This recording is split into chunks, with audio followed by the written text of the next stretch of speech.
ಹಾರನ ಜೈಕಾರನ ನಮಗೆ ನಾವೇ ಹಾಕ್ಸ್ಕೊಬಾರ್ದು. ಜನ ಬೆಳೆಸಿದ್ರೆ ಬೆಳವಣಿಗೆ, ಮೆರೆಸಿದ್ರೆ ಮೆರವಣಿಗೆ. ಎಲ್ರಿಗೂ ನನ್ನ ನಮಸ್ಕಾರ. ನಾನು ಸುಮಾ. ನಾನು ಕೊಳ್ಳೇಗಾಲದ ಹತ್ರ ಅನೂರು ಗ್ರಾಮದವಳು.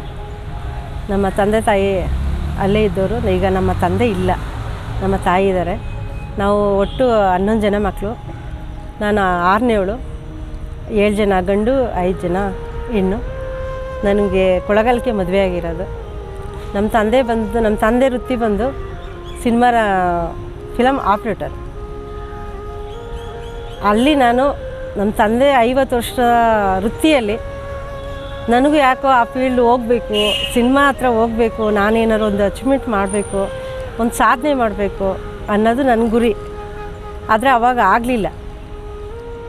ಅದು ನಮ್ಮ ಫ್ಯಾಮಿಲಿ ಪ್ರಾಬ್ಲಮಿಂದ ನಾನು ಹಂಗಾಗಿ ಬೆಂಗಳೂರಿಗೆ ಬಂದೆ. ಏನು ಯೋಚನೆ ಇಲ್ಲ ಸರ್, ಆವಾಗ ಫ್ಯಾಮಿಲಿ ಪ್ರಾಬ್ಲಮಿಂದ ಬಂದಿದ್ದಾಯಿತು. ಅಷ್ಟು ಬಿಟ್ಟರೆ ಬೇರೆ ಯೋಚನೆ ಇಲ್ಲ. ಆಮೇಲೆ ಹುಟ್ಟಿದ್ದು ಮಗಳು ಆದಮೇಲೆ ಬಂದಿದ್ದು ಸರ್. ಮಗಳು ಆದಮೇಲೆ ಬಂದಳು. ಅವಳು 8th ಸ್ಟ್ಯಾಂಡರ್ಡಲ್ಲಿದ್ದಾಗ ಬಂದಿದ್ದು ನಾವು ಬೆಂಗಳೂರಿಗೆ. ಆದಮೇಲೆ ನನಗೆ ಕೆಲವು ಕೆಲಸಗಳು, ದೇವಸ್ಥಾನ ಕೆಲಸ ಮಾಡಿದೆ ನಾನು. ಅಲ್ಲಿ ಫ್ಲಾಪ್ ಆಯಿತು. ಅರ್ಬಲೈಫ್ ಮಾಡಿದೆ, ಅಲ್ಲೂ ಫ್ಲಾಪ್ ಆಯಿತು.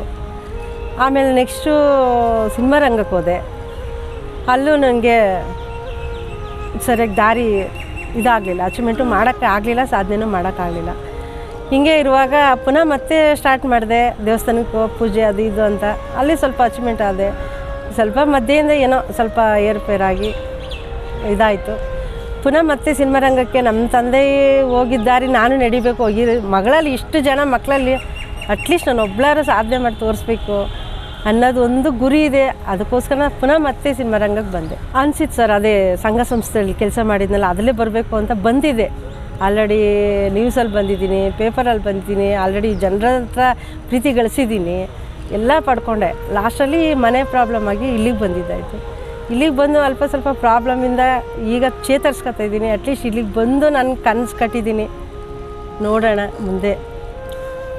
ಸಾಧನೆ ಅಂದರೆ ನಿಮ್ಮ ದೃಷ್ಟಿಯಲ್ಲಿ ಸಾಧನೆ ಅಂದರೆ ಮನೆಯಿಂದೆಲ್ಲ ಕೂತ್ಕೊಂಡು ನನ್ನನ್ನು ಗುರುತಿಸಿ, ಅಕ್ಕ ಆಗಿರ್ಬೋದು, ಅಣ್ಣ ಆಗಿರ್ಬೋದು, ತಮ್ಮ ಆಗಿರ್ಬೋದು, ಒಂದು ತಾಯಿ ಸಂದಲ್ಲಿ ಇರೋರು ಆಗಿರ್ಬೋದು, ನನ್ನನ್ನು ಗುರುತಿಸಿ ನನ್ನ ಈ ಸ್ಥಾನಕ್ಕೆ ಬೆಳೆಸ್ತಾರಲ್ಲ, ಅದೇ ನನ್ನ ದೊಡ್ಡ ಸಾಧನೆ ಆಗಿದೆ.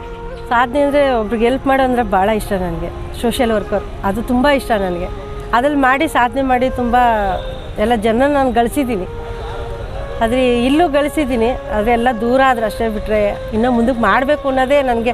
ಜನರಿಗೆ, ಬಡವ್ರ ಜನರಿಗೆ ಮಾಡಬೇಕು ಅಂದರೆ ಭಾಳ ಇಷ್ಟ. ಈಗಲೂ ಮಾಡ್ತಾನೇ ಇದ್ದೀನಿ, ಮಾಡಿದ್ದೀನಿ ಕೂಡ. ಅದನ್ನ ಹೇಳ್ಕೊಬಾರ್ದು ಅಂತ ಎಲ್ಲೂ ನಾವು ಹೇಳೋಲ್ಲ ಅಷ್ಟೇ. ಮೇಡಮ್, ಯಾವುದೇ ಸಿನಿಮಾಗಳಾಗಿರ್ಬೋದು, ನ್ಯೂಸ್ಗಳಾಗಿರ್ಬೋದು, ನಿಮ್ಮ ಫ್ಯಾಮಿಲಿಯವ್ರು ನೋಡಿದಾಗ, ನಿಮ್ಮನ್ನ ಕಾಲ್ ಮಾಡಿದಾಗ ನೀವು ಯಾವ ಥರ ಫೀಲ್ ಮಾಡ್ತೀರಾ ಮೇಡಮ್? ಫೀಲ್ ಮಾಡೋದಂದರೆ, ನಾನು ಯಾರ ಜೊತೆನೂ ಮಾತಾಡಲ್ಲ. ಅಣ್ಣ ತಮ್ಮ ಅಕ್ಕ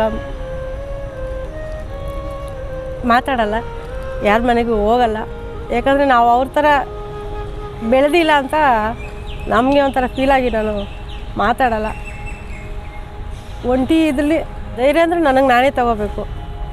ಅಷ್ಟು ಬಿಟ್ಟರೆ ಯಾರೂ ಧೈರ್ಯ ತುಂಬಲ್ಲ. ಈಗಿನ ಮಾತುಗಳೆಲ್ಲ ಕೇಳಿ ಕೇಳಿ ಕೇಳಿ ನನಗೂ ತುಂಬ ಬೇಜಾರಾಗಿದೆ. ಅದು ಇಂಡಸ್ಟ್ರೀಸ್ ಬಂದಮೇಲೆ ಅಂತ ಈಗ ಕೆಲವು ಜನ ಒಂಥರ ಬೇಜಾರಾಗೆಲ್ಲ ಮಾತಾಡೋಲ್ಲ. ಅದು ಕೇಳಿಸ್ಕೊಂಡು, ಅದು ನಾನೇನು ತಲೆ ಕೆಡಿಸ್ಕೊಂಡೇ ಇಲ್ಲ, ನಾನು ಕೆಡಿಸ್ಕೊಳ್ಳೋದು ಇಲ್ಲ.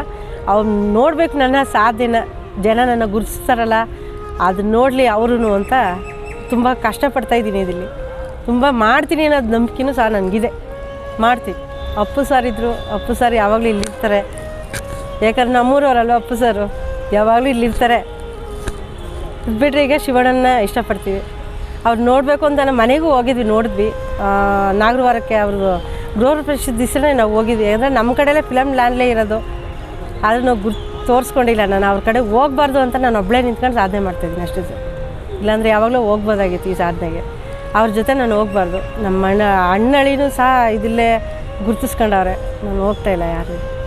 ನಾನು ಒಬ್ಬಳೇ ಸಾಧಿಸ್ಬೇಕು ಅಂತ ನಾನು ಬಂದಿದ್ದೀನಿ. ವಯಸ್ಸಿಂದ ನಮ್ಮಮ್ಮ ಟಿ ವಿಗೆ ಬರಬೇಕು, ಇವನ್ನ ನಾನು ಟಿ ವಿಲಿ ನೋಡಬೇಕು, ಒಂದು ಸೀರಿಯಲಲ್ಲಿ ನೋಡಬೇಕು, ಒಂದು ಮೂವಿಲಿ ನೋಡಬೇಕು ಅನ್ನೋದು ಅದು ನನ್ನಲ್ಲೇ ಕನಸು ಕಟ್ಟಿರೋದು, ನನ್ನಲ್ಲೇ ಆಸೆ ತೋರಿಸಿದ್ರು.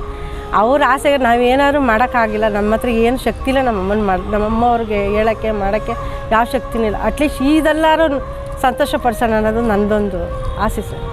ಬರಲಿ ಪರವಾಗಿಲ್ಲ ಸರ್, ಎಷ್ಟೇ ಕಷ್ಟ ಆಗಲಿ, ಎಷ್ಟೇ ಜನ ನಮ್ಮನ್ನು ಹೀಯಾಳಿಸ್ಲಿ, ನಾನು ಇದರಲ್ಲಿರ್ತೀನಿ. ಎಷ್ಟೇ ಕಷ್ಟ ಆದರೂ ಬರ್ತೀನಿ ಮುಂದೆ. ನಾನೇ ಧೈರ್ಯ ತಗೋತೀನಿ. ಈಗ ನೋಡಿ, ಈಗ ಸ್ಫೂರ್ತಿಯಾಗಿ ಎಷ್ಟೋ ಜನ ಹೀರೋಗಳವರೆ, ಅವ್ರ ಮುಂದೆ ಎಲ್ಲ ನಾವು ಯಾರು ಸರ್? ಅವ್ರು ನಡೆದ ದಾರಿಲಿ ನಾವು ನಡೆದ್ರೆ ನಮ್ಗೆ ಅದೇ ಸ್ಫೂರ್ತಿ, ಅಷ್ಟೇ ಸ್ಫೂರ್ತಿ ಸರ್. ಅವ್ರು ನೋಡ್ತಾ ನಾನು ಸ್ಫೂರ್ತಿಯಾಗಿ ಬೆಳಿತೀನಿ ಸರ್. ಆಸೆ ಅಂತ ಏನೇ ಸರ್, ಒಂದು ಆರ್ಟಿಸ್ಟಾಗಿ ಬೆಳಿಬೇಕು ಅಷ್ಟೇ ನನ್ನ ಆಸೆ. ತುಂಬ ಆಸೆ ಇದೆ, ಅದೊಂದೇ ನನಗೆ ಆಸೆ ಇರೋದು. ನಮ್ಮ ತಾಯಿನ ಅಲ್ಲಿ ಸ್ಟೇಜ್ ಮೇಲೆ ನಿಲ್ಲಿಸ್ಬೇಕು ಅನ್ನೋದೇ ಒಂದು ಸಾಧನೆ ಅಷ್ಟೇ. ಅದೇ ತುಂಬ ಕನ್ಸ್ಕೊಂಡಿದ್ದೀನಿ. ಏನಿಲ್ಲ ಇನ್ನು ಅಷ್ಟೇ ನನ್ನ ಬೆಳವಣಿಗೆ, ಅದೇಲೇ ನನ್ನ ಗುರಿ. ಅದು ಬಿಟ್ಟರೆ ಬೇರೆ ಏನು ಆಸೆನೂ ನನಗಿಲ್ಲ. ಒಂದೇ ಒಂದು ಸರಿ ಶಿವಣ್ಣ ಹತ್ರ ಹೋಗ್ಬೇಕು ಅನ್ನೋದೊಂದು ಆಸೆ ಸರ್ ಅಷ್ಟೇ. ಮತ್ತು ದಿನೇಶ ವಿಜಯ್ ಸರ್ ಜೊತೆನೂ ಆಸೆ ಪಟ್ಟಿದ್ದೀನಿ ಸರ್ ಮಾಡಬೇಕು ಅಂತ. ಅದು ಬರ್ತಾಯಿಲ್ಲ. ಅಂದರೆ ಅವ್ರ ಮೂವಿ ಇದಕ್ಕೆ ಹೋಗಿದ್ವಿ, ಬಟ್ ಅವ್ರು ಇರಲಿಲ್ಲ ಅಷ್ಟೇ. ನಾವು ಹೋದಾಗ ಮೆಸೇಜ್ ಅಂತೇನಲ್ಲ, ಎಷ್ಟು ಜನ ನನ್ನನ್ನು ಹೀಯಾಳಿಸಿದಾರೋ ಅಷ್ಟು ಜನಕ್ಕೂ ಇದು ನಾನು ಸಾಹಸ ತೋರಿಸ್ತೀನಿ ಅಷ್ಟೇ. ನೋಡಲಿ, ಅವ್ರು ಚೆನ್ನಾಗಿ ಬೆಳೆಸಿದ್ರೆ ನಾನು ಬೆಳಿತೀನಿ. ನನಗೆ ಆಶೀರ್ವಾದ ಮಾಡಲಿ ಅವರಷ್ಟೇ, ಅದನ್ನೇ ಕೇಳ್ಕೊಳ್ಳೋದು. ಎಕ್ಸಾಂಪಲ್ ಅದರಲ್ಲಿ ನಾನೊಬ್ಳು ಸರ್. ಮನೆಯಿಂದ ಈಚೆ ಬಂದು ನಾನು ಇಲ್ಲಿ ಮಗಳಿಗೆ ಮದುವೆ ಮಾಡಿ ಇಷ್ಟೆಲ್ಲ ಮಾಡಿರೋದು ನನ್ನ ಅದೇ ಒಂದು ದೊಡ್ಡ ಸಾಧನೆ ಹೆಣ್ಮಗಳಲ್ಲಿ. ಯಾಕೆ ಹೆದರ್ಕೋಬೇಕು? ಒಬ್ಬಳೇ ಅಂತ ಯಾರು ಇದಿಲ್ಲ, ಯಾರೂ ಫ್ಯಾಮಿಲಿ ಕಟ್ಕೊಂಡೆ ಒಂಟಿಯಾಗಿ ಓಡಾಡ್ಬೋದು ಹೆಣ್ಮಕ್ಳು ಅನ್ನೋದು ಇಡೀ ಗಾಳಿ ಎಲ್ಲ ನೋಡ್ತಾ ಇದ್ದಾರೆ ಪ್ರಪಂಚದಲ್ಲಿ. ಮಾಡ್ಬೋದು, ಸಾಧನೆ ಮಾಡ್ಬೋದು. ಒಂದು ಹೆಣ್ಣು ಗುರು ಇಟ್ಕೊಂಡ್ರೆ ಎಲ್ಲನೂ ಮಾಡ್ಬೋದು. ಧೈರ್ಯ ಬೇಕು ಅಷ್ಟೇ, ಸಾಧಿಸೋಕ್ಕೆ ಧೈರ್ಯ ಬೇಕು.